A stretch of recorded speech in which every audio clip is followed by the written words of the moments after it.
Thanks so much for coming to Optimise Nutrition for rapid, razor sharp focus actually, and rapid productivity. So it's really nice to have you guys today, because this is one of the topics that I am super passionate about, because I have struggled so much with my focus and productivity in the past, especially when I was working in burning the candle at both ends and struggling with my focus. So, right, before we get started, most of you know me, or if you don't know me well, I am Laura, and I'm a nutritional therapist and functional medicine practitioner from the UK. Everybody thinks I'm Indonesian, but actually I'm not. And I am Hong Kong Chinese, but I was born and bred in Essex in the UK, so very far from Indonesia. So my specialism is functional medicine, and it is all about looking at the root causes of health issues. So when we're looking at focus, poor focus, low productivity, low energy, I'm looking at these as signs, not really as a problem. I need to look in a bit deeper to actually understand what's the issue for my clients. My own health journey has been long, actually. So I had suffered from IBS, bloating, hormone issues, anxiety, Raynaud's syndrome, which actually I solved. I don't know if anyone has Raynaud's syndrome or seen that before. It's basically where you get numb hands and toes as well, and anemia. So yeah, health is my bread and butter. So as I said, looking at poor focus and low energy is really just a symptom, and you want to look at the deeper inner workings of the body to understand why. So that's what we're going to be doing. And it's not just going to be about looking at food, it's actually looking at the body systems to understand what's happening in the body. So you'll notice that you've got worksheets on your in front of you. I want to make this a bit more interactive, because if you guys have all come in for low focus and for low energy, then I've got a really big task on my hands. So I'd love for you guys to use this worksheet for yourselves. There will be pencils in the middle as well. So this workshop, I like helping people to become their own health detective. So today we're talking about these symptoms: poor focus, low energy, and poor productivity. But if you have any other symptoms, that's totally okay. If you could put it in your box, and we'll start figuring out what your root causes are, the mediators that keep that symptom manifesting, and also triggers. If you can't fill it all in, that's totally fine. Come to me afterwards and I can do it with you. Sound good? Yeah. So nutrition, being something that I'm super passionate about, is so important, because obviously food is just more than fuel. It's something that you eat that fuels every single cell in your body, and that includes your brain cells. So if you're eating Indomie and McDonald's all day long, of course you're going to be you're not nourishing your body. You're not giving your body the right nutrients to help you fuel your brain, right? So that's why I'm so passionate about it. Does anyone experience brain fog? Poor focus? Low energy levels? Yeah. Keep on hands up and take them down. Yeah, feel free, because actually all of these symptoms are really interlinked. Like low energy comes with brain fog, and poor focus, reduced productivity. It's all very much interlinked. So as we go through this workshop, you'll find that most of the inner workings of the body that go out of balance will cause these symptoms as well. So, okay. So what we're going to be focusing on is low energy, poor focus, low motivation. But you'll see underneath that, we've got blood sugar imbalances, which I actually spoke to Carolina about before this, low cortisol, thyroid issues, anemia, brain fog, ADHD. I'll touch on ADHD. Does anyone have ADHD here? No, cool. So that will be really interesting to talk about. And low motivation comes with low moods and depression, anxiety, procrastination, and all of that. Okay. So, and we'll talk about food, nutrients, and lifestyle. but we're not going to be talking about magic bullet supplements. I do not do magic bullets because there is no such thing as a magic bullet. Have any of you tried like lion's mane, anything for your focus at all? Yeah? How did you feel on it? I like lion's mane. Yeah? I use reishi and lion's mane together. It's you don't feel like a big surge, big difference, but I feel over time. Okay, cool. Yeah, so lion's mane is one of those really popular focus supplements, but if all of the above body systems are not working properly, lion's mane is not going to solve the issue. It's just going to be like a band-aid solution, if you like. Yeah. Okay, so low energy levels. Firstly, who's really tired all the time? I know why you're tired all the time. So yeah, feeling tired all the time, like sleep is not quenching that tiredness. That is a problem. I mean, most people here are not elderly. Everybody's, well, no one's elderly here. Everybody's like fit and healthy. You should have good energy levels throughout the day. You should be able to tackle your day head on, and you shouldn't need to have a nap in the middle of the day. So there are so many things at play when we're looking at low energy. Sleep. I'm going to hit this one straight away because this is obvious. Everybody should be getting good quality of sleep, right? What's everybody's optimal level of sleep? Mine's 8 hours. 8.5? 9? Yeah. Yeah. So it's super crucial to get enough sleep, but also a good quality amount of sleep. If you are waking up throughout the night or struggling to fall asleep or maybe getting light sleep rather than deep REM sleep, then there is a problem. Your quality of sleep is not going to be great. I used to burn the candle at both ends because I worked in central London and at a fast-paced clinic, and I would love to stay up late because I like to party, but I also woke up early to go to work, and even though I was working in health, it was so a really not healthy lifestyle to lead, and I was tired all the time. My brain fog was really bad. I couldn't focus on tasks. ADHD symptoms were getting really bad, and I was all over the place. Okay. So sleep. Now that I've been living in Bali, I've been sleeping a lot earlier and waking up without an alarm every single day, and I feel fantastic. And actually, most days I don't need coffee to stay awake. So we all know that prolonged lack of sleep can actually cause brain cell death. So people who work night shifts and have a disrupted sleep pattern, that can really impact your mental health, amongst other things. So before I even say go to supplementation or foods, sleep hygiene is an absolute must.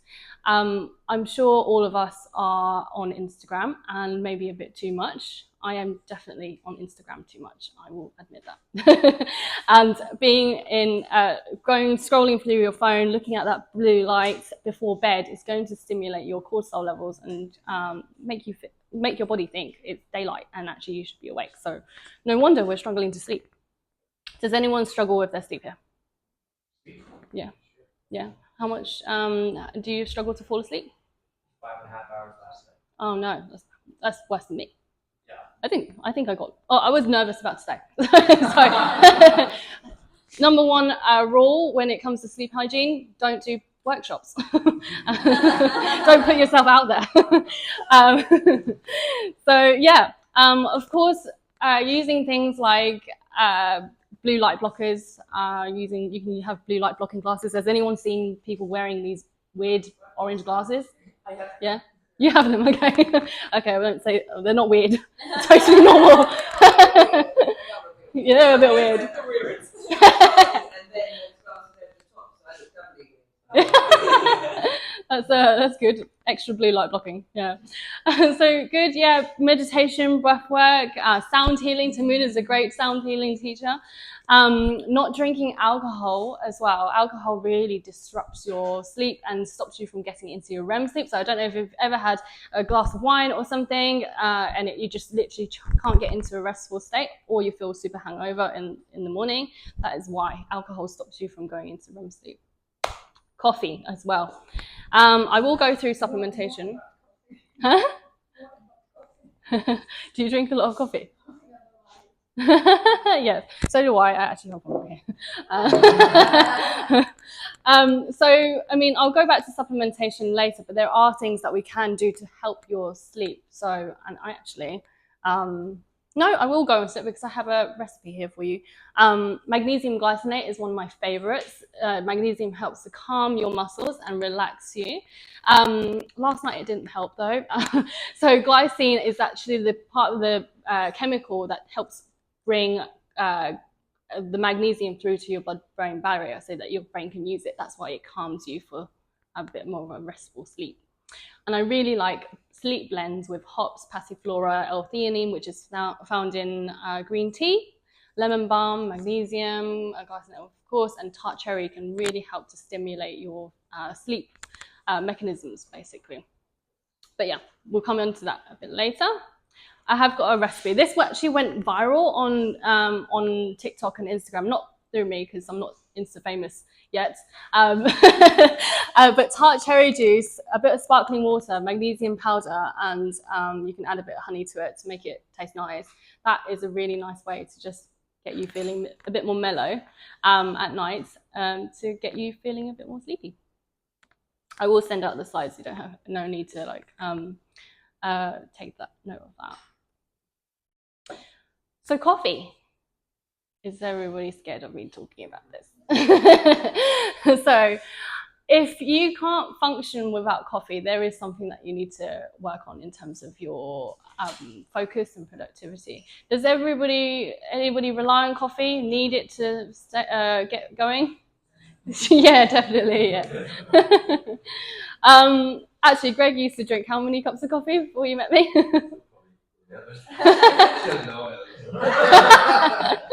And so, yeah, coffee is obviously used to keep us stimulated, right? It actually works on a few mechanisms, and number one being turning on your fight or flight mode.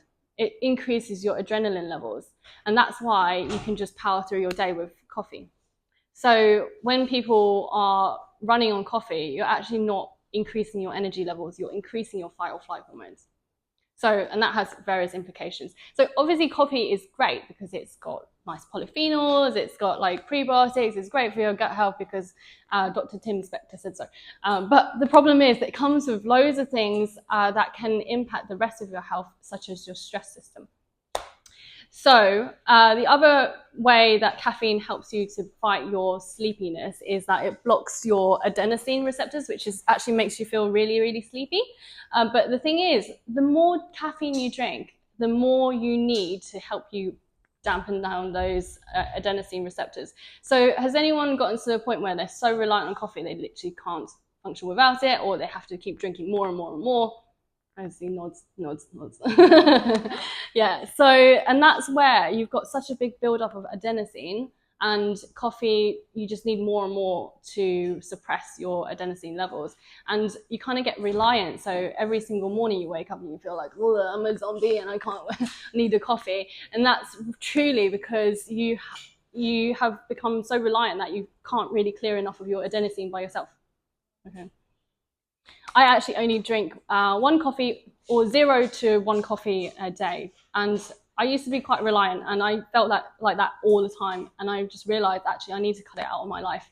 And being off coffee long term actually helped me become so focused every single day where I don't need coffee to help me get productive, to start focusing on my work. Actually, my own energy levels are so high and healthy that I'm good without coffee. So yeah. Also, mold-free coffee can also help. Mold in coffee is quite notorious for getting you feeling that agitated feel. So I don't know what brands in Bali are actually mold-free. So good luck with that one. Oh no, my picture's gone. I hope that hasn't. Okay. So blood sugar balance. Has anyone had their blood sugar tested? Yeah, anyone who has bad blood sugar balance? Anyone here? Okay, good.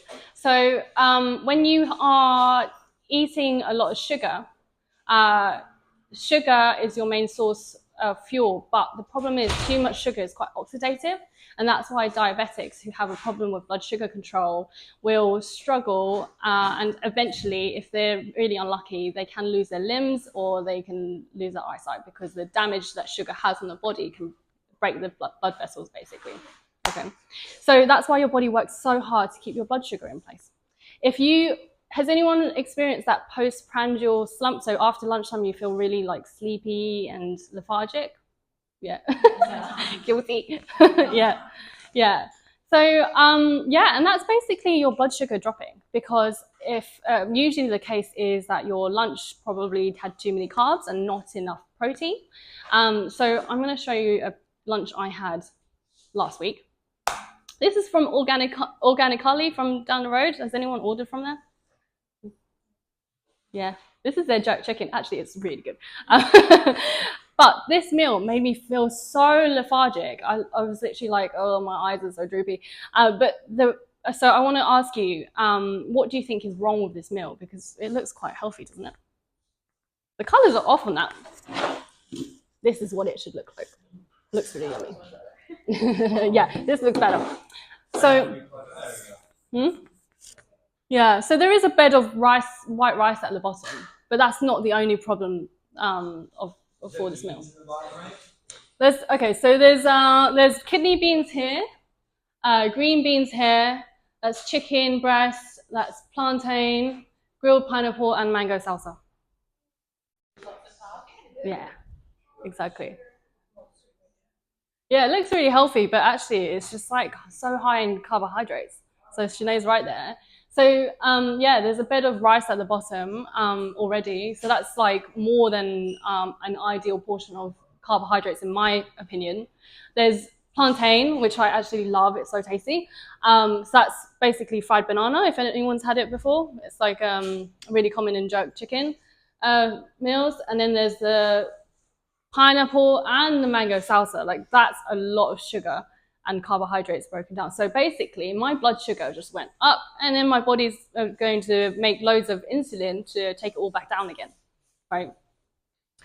And because I went all the way back down, I'm going to feel rubbish because my blood sugar is like down here.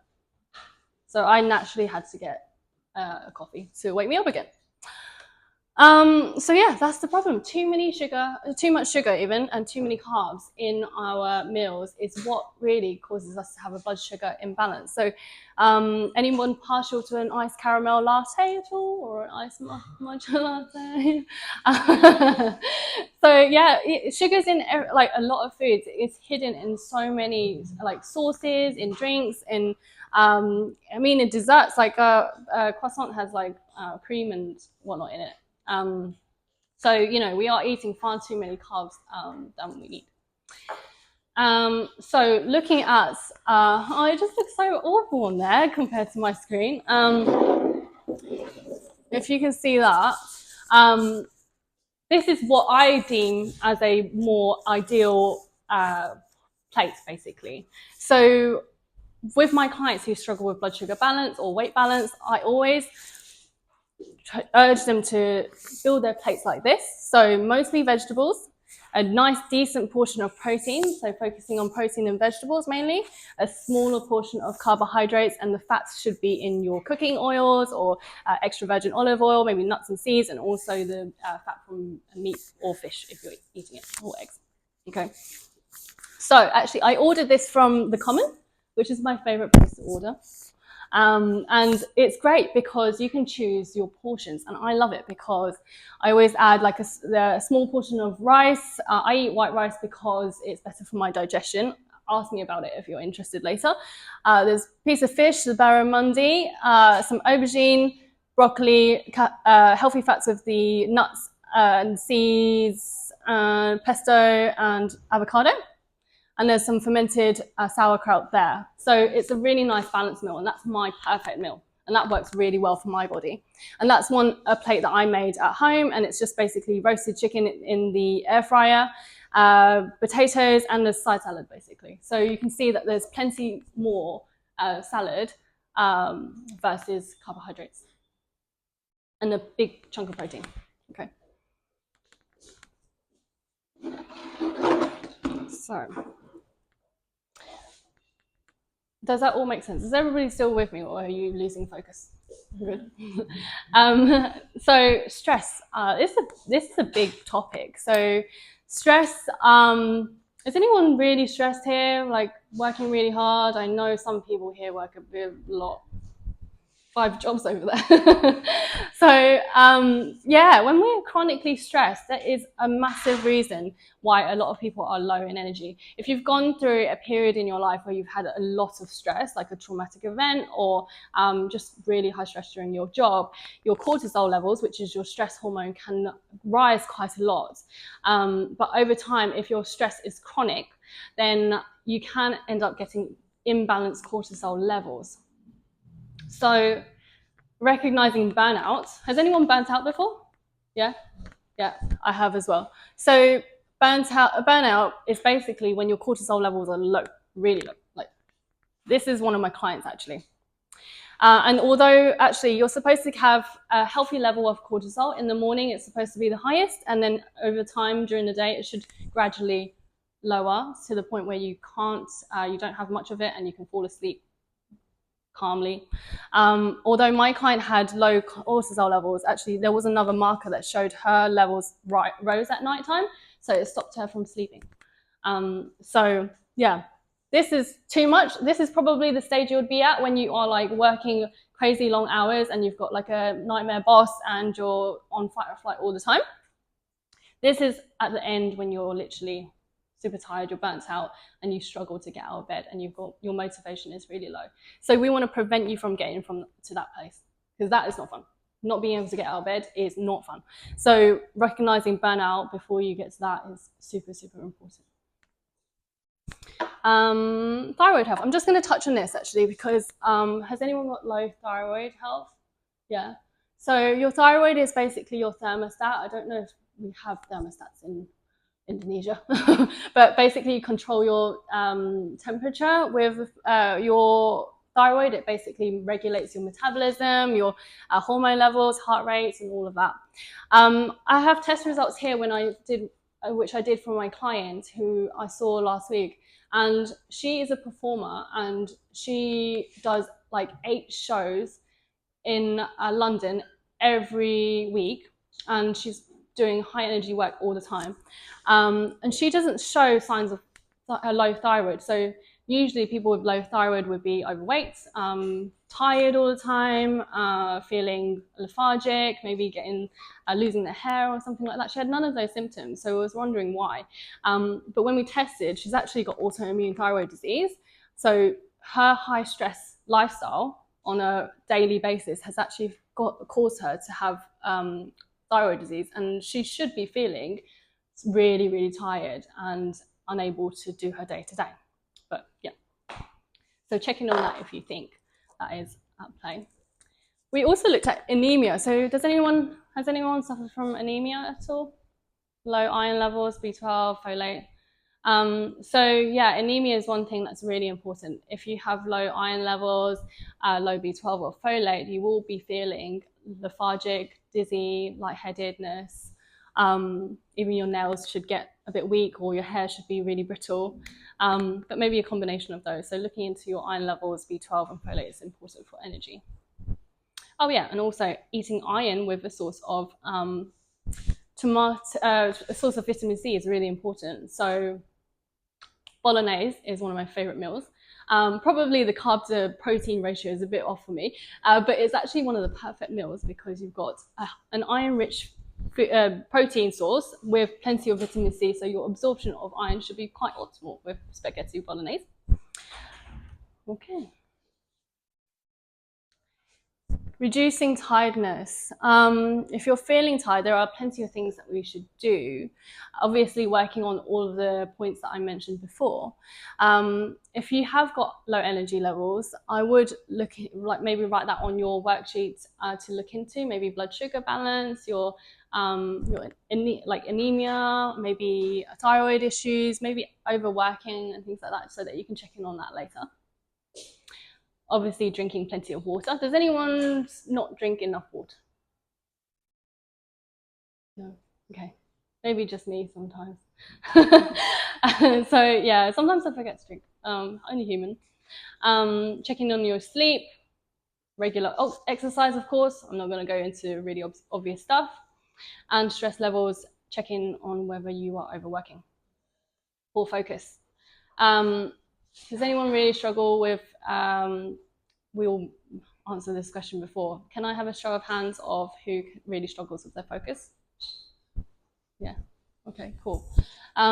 So loads of things at play, but actually a lot of things would be similar to what we talked about for low energy. So we'll go into maybe brain fog and ADHD, but we'll see that low energy levels, blood sugar imbalances, thyroid problems, anemia, all of that all comes into play as well. Brain fog. Who suffers from brain fog? Yeah. Yeah.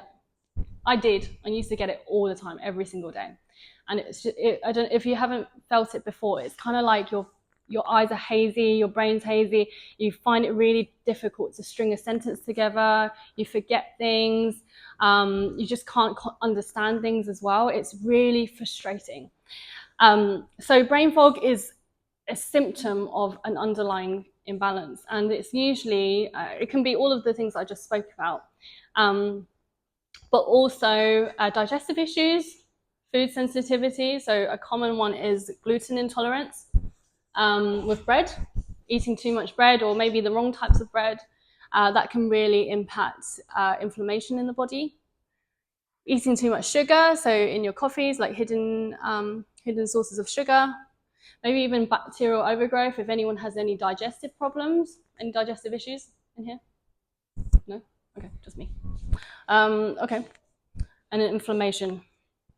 Brain fog is a symptom of inflammation. So looking at why you're getting brain fog is so important. ADHD, I will touch on this. So we had a few people with ADHD in here. I have never been diagnosed with ADHD, but I do suspect that I have various symptoms linked to it. And I always say that ADHD is not an on-off switch. It's not like you have it or you don't. Some people are here and have really bad ADHD, and they tend to be the ones that got diagnosed when they were younger. But a lot of people are in the middle.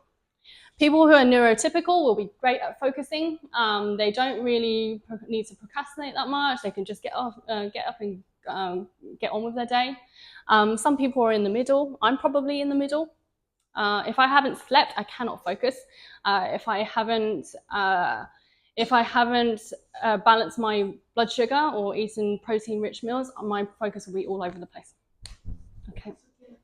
No. Everyone has ADHD. It's a very good question. I don't think everybody will have it. There's a small portion. Actually, the percentage is quite low. So I think it's like 2.5 adults are diagnosed with ADHD, but also that might be the very full-blown stage of ADHD. I don't know if you've seen videos on Instagram saying that people, if you do this, you've got ADHD, and it went viral for a while. So it kind of like people started diagnosing themselves as ADHD.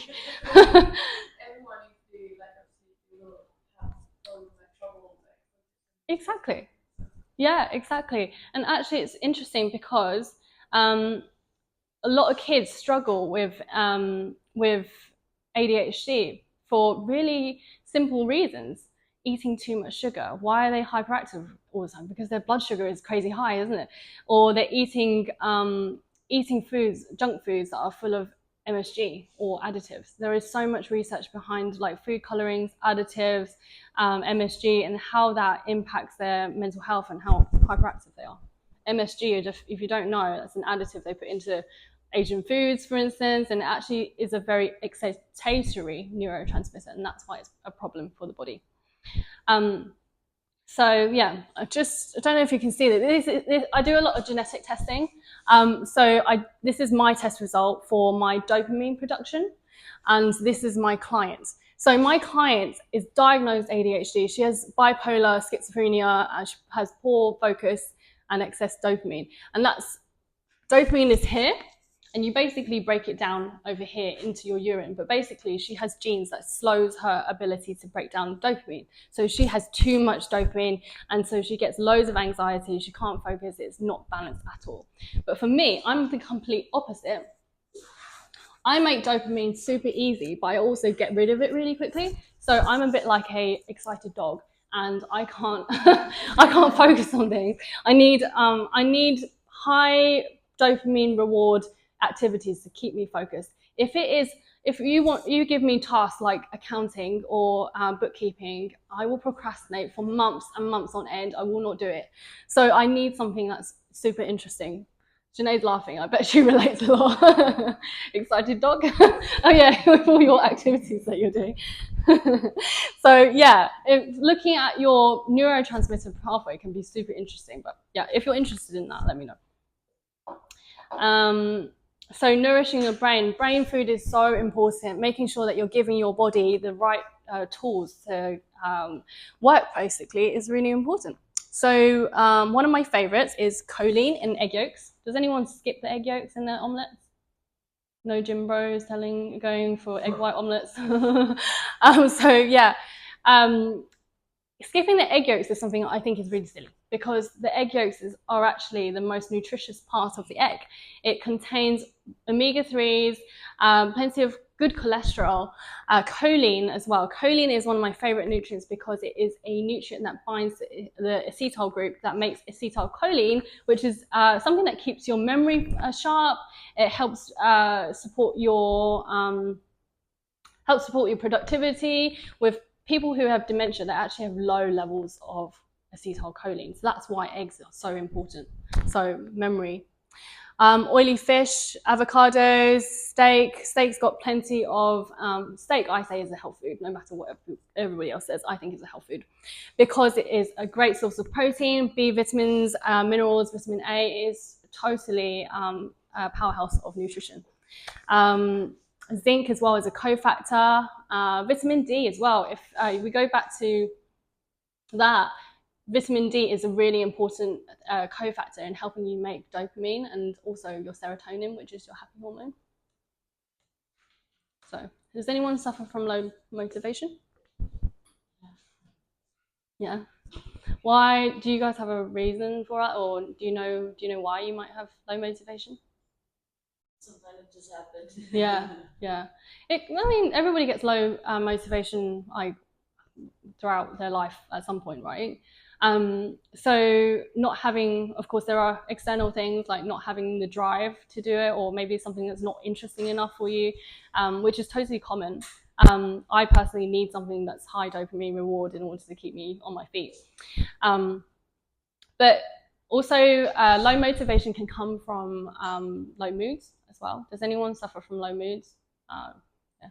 So with mental health, I always say that it's not just in your head. Of course, external factors like negative events or whatever will impact your mental health, but your biochemistry lays the foundation for how you feel, how you receive those negative events, and how you recover and sustain your mental health later on. That's all laid down by your biochemistry, right? So dopamine, serotonin, these are neurotransmitters that are dependent on protein, dependent on B vitamins, minerals, and vitamin C and D as well. Okay. So if you have got any nutrient deficiencies or any difficulty putting those nutrients into making those neurotransmitters, of course you are going to suffer from low moods or anxiety. Okay.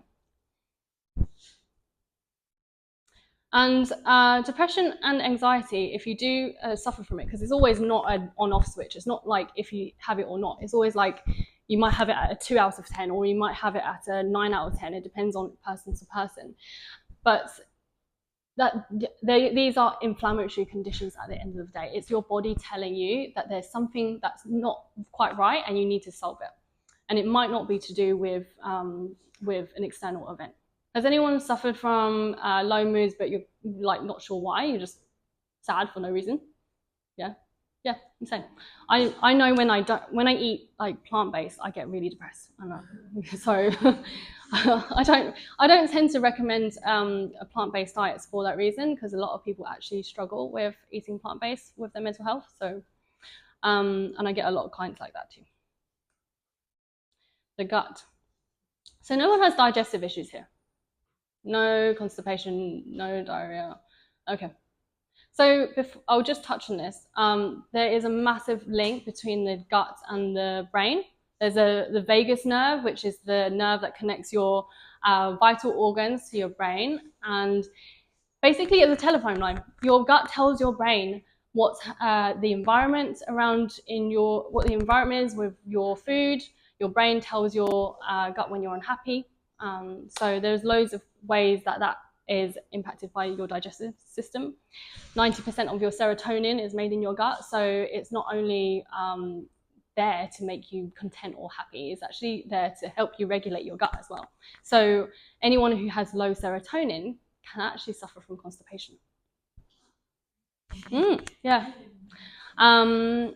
And any bacterial infections, if you've had like food poisoning or something, that can really impact your mental health as well, because that causes inflammation that gets sent to your brain. Okay. And both men and women get hormonal. Does anyone get hormonal here? Get PMS? Yeah. So before a period, women tend to get a bit more lower, feeling a bit more anxious, and that's super common. And it might be really hard to get the energy to do your day-to-day. Sometimes around ovulation, some people can get a bit anxious or find it really difficult to focus. I personally do. Guys, if you suffer from low testosterone can make you feel really low in energy, of course, not very motivated, and that's something that can be definitely rectified. So, and yeah, I think I went through this already. Does anybody really like chocolate or crave chocolate? Yeah. Yeah, so chocolate is really high in magnesium. So I used to eat chocolate every single day when I had when I was working in London, because I was stressed all the time. So yeah, chocolate, when you do crave foods like chocolate, it tends to mean that your body wants some magnesium. So yeah, check in on your magnesium levels. Chicken is really high in tryptophan. Tryptophan is a protein type, and that's something that you make serotonin from directly. Oily fish is really high in omega-3s, and that helps to support your brain cells. And we already went through choline. Supplements. Does anyone take supplements here? Greg does, because I make him take it. So I always say test, don't guess. I think it's not the internet is full of information about what supplements to take, and it's really irresponsible actually, because we don't know someone's true levels of, say for example, vitamin D. Too much vitamin D is actually toxic for you. You shouldn't be taking too much of that. So I always say, like, test your bloods, check in on what your nutrient levels are to see what you need, rather than just randomly going in blind and supplementing willy-nilly. Because yeah, it might not be doing you any good. So I had a client who was taking B12 injections every single day, but the thing is, B vitamins work all in synergy, like folate, B2, B5, all of it works in synergy. So if you take loads and loads of B12, you're knocking all of the other ones out of balance. So you can't just load yourself with loads of nutrients and expect that to fix the problem. It doesn't. So yeah, there are supplements we can use for sure. Omega-3s, if you don't like fish, I always suggest having that as a supplement. B complex, if you have any methylation issues, like genetic issues with using B12 and folate, I always test genetics for that. And another one that's really all the rage at the moment is phosphatidylcholine PC, the one in the blue bottle. So phosphatidylcholine is actually a nutrient that you can use directly in your brain to make acetylcholine for focus. So that can be really good. But obviously eat eggs first and foremost, rather than going straight to the supplement. Vitamin D, of course, if you have low vitamin D, then a lot of things go out of balance. Lion's mane mushroom, like we said before, that can be really great for focus, but obviously work on all of the other imbalances before you go straight to lion's mane. And NMN, actually, where's Praz? Hi, Praz. Oh, sorry. Yeah, so Praz is with Infusion Bali, and they've actually got IV drips if you're interested. I used to work in the clinic in central London. We focused on biohacking, and we did IV drips every single day. So I know quite a lot about using IV drips. If you are super depleted or you're suffering from an infection like dengue, using an IV drip can be really helpful to help you get back to balance. And so Praz at Infusion do vitamin C, vitamin D, glutathione, B vitamins, minerals, like zinc as well, right? And NAD. So NMN is the precursor to NAD+. NAD+ is a nutrient that you use in every single cell to make energy. And actually, by the time you are 40, 50% of your NAD levels actually reduce by 50%. And that is the nutrient that helps you stay young, helps your energy levels stay high, recovery rates super fast. So it's something that the biohackers use a lot. So NMN is a cheaper version of doing that, but you have to be able to convert it through to NAD. And the only way to get NAD is actually through IV. So if you are struggling with a dengue or anything that's really set you back, then that might be a good thing to look into. Okay. You're offering IV drips today, right? Yes, we offering for the treatment. We already bring the vitamin and anything. Yeah. Mm-hmm. So we've got a nurse here to cannulate if needed. Nutritional deficiencies. Has anyone had a blood test recently? Yeah. Yeah. And did anything come up that was Low white blood cell. Low white blood cells? Okay. Do you usually get that? No. Do you have anemia? No. So underlying causes of low white blood cells could be anemia. Actually, you might benefit from an NAD drip actually. So yeah, I had a client with low white blood cell count like for ages, and it was due to chronic stress, low nutrients in all of the above.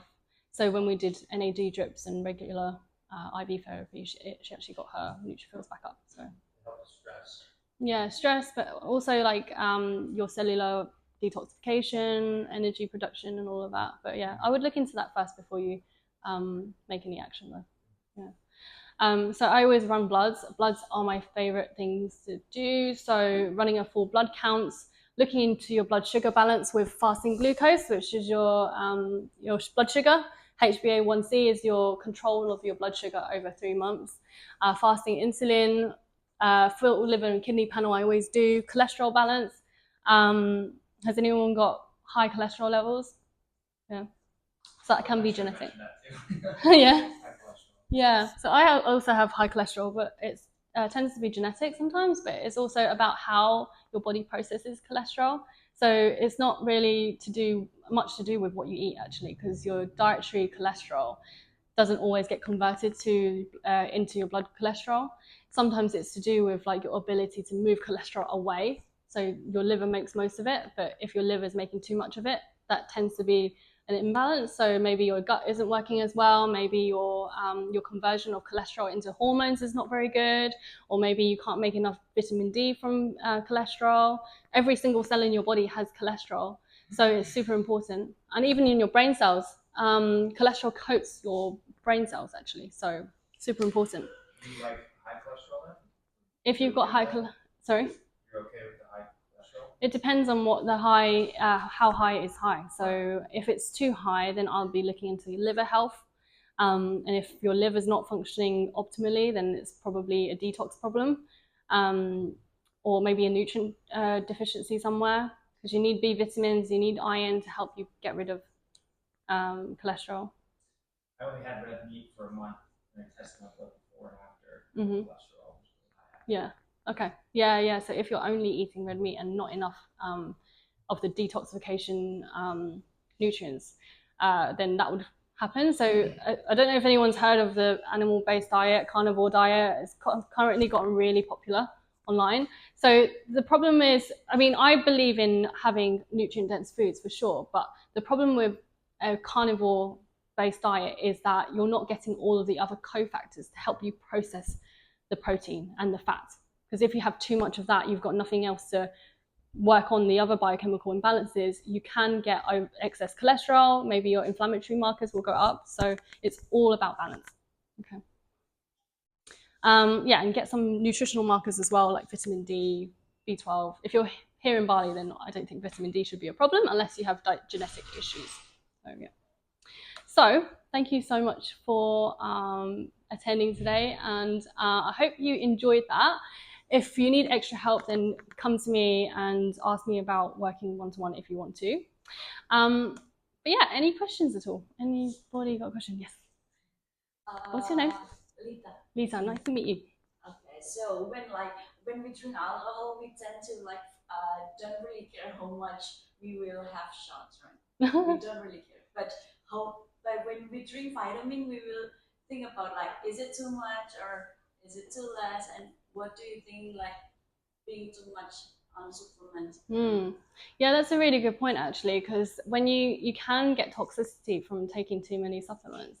And actually, with the example where my client was taking like B12 injections every single day, she caused everything else to go out of balance, right? I've had clients who've been on mega doses of vitamins, and actually they've caused the imbalance in their minerals, for instance. So it's zinc competes with copper. So if you take a zinc supplement, your copper levels can go down, vice versa, right? So it's so important to get everything balanced.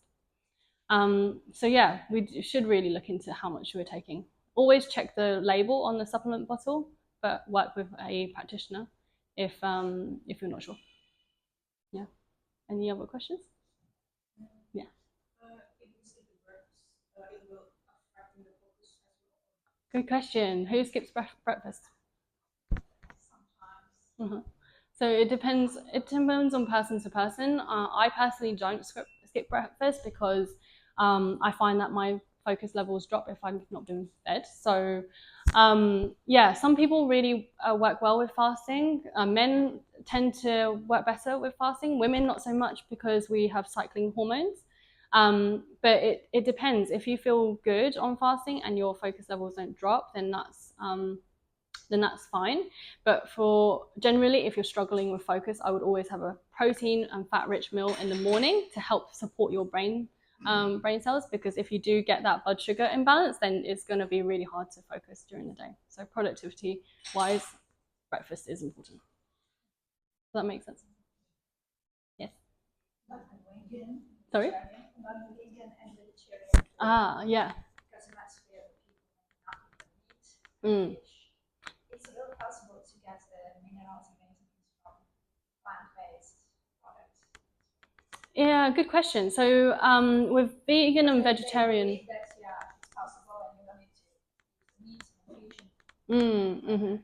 So it's a really good question, because a lot of people are conflicted about eating meats, and which is totally fine. It depends on person to person. I have had clients who have been full vegan for 7 years and their blood tests are perfect, absolutely perfect, and I could not fault anything. But then again, I have had loads of clients on a plant-based diet, or even just marginally plant-based, and they will have terrible bloods and they're anemic. Very individual. Yeah, it's very different. Yeah, because if we look at genetics, actually, taking me for example, I can't survive on a plant-based diet. I get really low in energy, anemic, depressed, anxious if I eat just plants. And that's purely because of your individual ability to extract those nutrients that are mainly found in meat, like B12, omega-3s, the protein, heme iron as well. If you're not good at taking those nutrients from plants and converting it into the forms you need, then you're going to struggle on a plant-based diet. So yeah, it's very individual. So yeah, unfortunately, I see a lot of people with health issues on vegan diets, because they'll have hormone issues, anemia, they'll have immune system problems, digestive issues. So it really takes, strip back the ethics, but understand what it's doing for your body and if it is helping you or not. So yeah, does that answer your question? Yeah. Any other questions? Yeah. Sorry, no, I just want to say that the vegan I think you would have to take supplements to Precisely. complete and have the same results Yeah, precisely. Actually, all of my clients who are vegan, I will always put them on supplements. Definitely a B12, definitely an omega-3, because even if you're trying to get plant sources, like nutritional yeast is literally the only source of B12 you can get as a vegan form. The levels of B12 you can get from that is minuscule, it's tiny. You'd have to eat so much nutritional yeast, which is not even nice. I don't know if you've ever tried it, it's a bit disgusting. In order to get the right levels of B12. Omega-3, if you're only eating algae forms of omega-3, you're not necessarily going to convert it through to the form that your body needs. So that's why taking omega-3 fish oils is really important. Yeah. Any other questions? How do you balance your hormones For your skin? Yeah. So that's interesting. So when we're looking at skin, so anyone who has acne, especially in the lower half of your face, tends to be a hormonal imbalance. So with women, you can get excess levels of estrogen. So estrogen is your diva hormone that actually peaks when you ovulate, and it tends to drop. That and your progesterone tends to drop after when you start bleeding. But the difference between estrogen and progesterone can cause you to have more acne, and it tends to be because estrogen is far too high. So clearing that out of your body is really important at a efficient speed. Sorry. So detoxification is something that happens in your liver, and you have to detox your hormones, and everybody differs in their efficiency. So your body has to get rid of excess hormones, because if you don't, it's quite toxic for the body and it causes inflammation. So if anyone has like endometriosis or PCOS, anything like that, or even like increased risk of breast cancer, it's because of a poor detoxification of estrogen. So you can increase your detoxification by eating more cruciferous vegetables like broccoli, pak choy, kale, cauliflower, and things like that. That will really help. But also drinking tea like dandelion, milk thistle, having more choline, eggs, sulfur-rich foods, that can really help. Tea. So I like milk thistle. It's like a plant. I know you can get it from Bali Buddha or Soil Food Temple. It basically just supports the liver. I can just write it down for you after if you're interested. Yeah, dandelion as well, dandelion root. Yeah, you're welcome. Any other questions? Good. Thanks for the talk, Laura. That was very helpful. Thank you for coming. What you're saying with diet and exercise is the base that you should address first makes perfect sense to me. But do you have like a top 3 supplements that you prescribe more often than not? Very good question.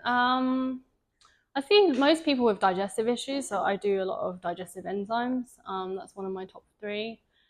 B vitamins as well. I see a lot of people who are deficient in B vitamins, especially if low energy is a problem or mental health is an issue. So B vitamin complexes. What else? Probably omega-3s. Really depends. I get a really mixed bag of people coming to me. Yeah. Like you said, it depends on the blood work. Yeah, it really depends on blood work. Yeah, I always test bloods first. Yeah. Sure. Yeah. Sinead? Can you explain the difference between probiotics and prebiotics? Yeah, sure. So, does anyone take a probiotic? Like a good bacteria? Sauerkraut. Yeah, sauerkraut. Yeah, so probiotics are basically good bacteria, and good bacteria can be found on vegetables. Bad bacteria can come on vegetables as well, but it's up to your body to balance out the 2 camps, right? Foods like kimchi, sauerkraut, miso, kombucha, kefir, these are probiotic foods and have been eaten for thousands of years, and they can help replenish your good bacteria. But the smart people at laboratories have actually put them in pills so we can take them as a supplement. So if anyone has gut issues, a probiotic can be really helpful, but the problem is if you have too much bacteria in your gut, actually a probiotic can be problematic for you. So yeah, it's not always a one size fits all. Yeah, prebiotics, on the other hand, are basically it's food for the good bacteria. So prebiotics can be from garlic, onions, leeks, even on the skin of your apples. So there's lots and lots of prebiotics around, and that's just to feed your bacteria. But you can get it in supplement form as well.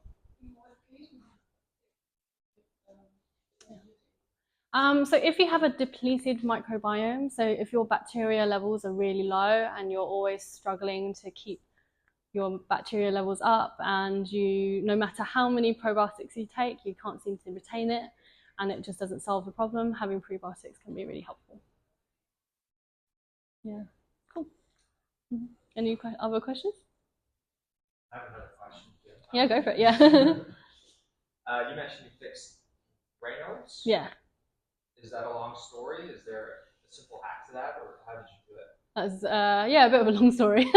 So Raynaud's syndrome, if anyone doesn't know, and you probably don't get it here because it's warm all the time, but because I grew up in England, I'd get numb fingers, like my fingers would turn white. Even if I walked into the supermarket into the cold section, my hands would turn white, and it would get really painful. And it's really to do with a circulation problem.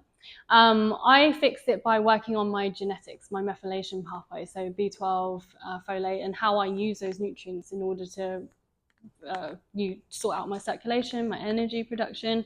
So basically, it was a bit of biohacking, and now I don't take those supplements, and I'm totally fine. I don't really suffer from it. So, but yeah, it's quite complicated. Do you have Raynaud's? I don't have Raynaud's. No. It's associated with thyroid sometimes. Yeah. That's sort of like, Yeah. Low thyroid can really impact it. So I would look into optimizing your thyroid, or maybe looking into genetics to see whether there's a pathway element to it. And I've just had a client who has really bad Raynaud's, and she has lupus as well, but actually we ran her genetics and she's got a pathway that just is really rubbish, and so her circulation of blood around her body is just terrible, and so it's just been exacerbated by cold weather. So when you do your blood test, do you do the genetics piece as well, or are they two separate? Yeah, two separate things, but I like to run them together. Yeah. If my client has enough money for it, then I'll do it both at the same time. So yeah. Twice. No, I just do the genetics once. Bloods I might do every 6 months. Yeah. Yeah. Cool. I hope you all enjoyed that. Let me know if you have any feedback. I'm actually going to be running workshops with Saya more often. So when I get back from the UK in September, we'll be doing another talk. So if you have any suggestions for a topic, let me know. And feel free to ask me any questions afterwards. And I hope you enjoyed it. Thank you so much for coming. Cool. So I think Praz is still offering IV drips if you want it. And I think, were you doing tours for Saya if anyone wants it? Yeah, people are around the gym, people are welcome to look around the gym, we can show you around. If it's your first time here for a 24/7 gym, we've got the full Pilates, Muay Thai, boxing, circuit classes,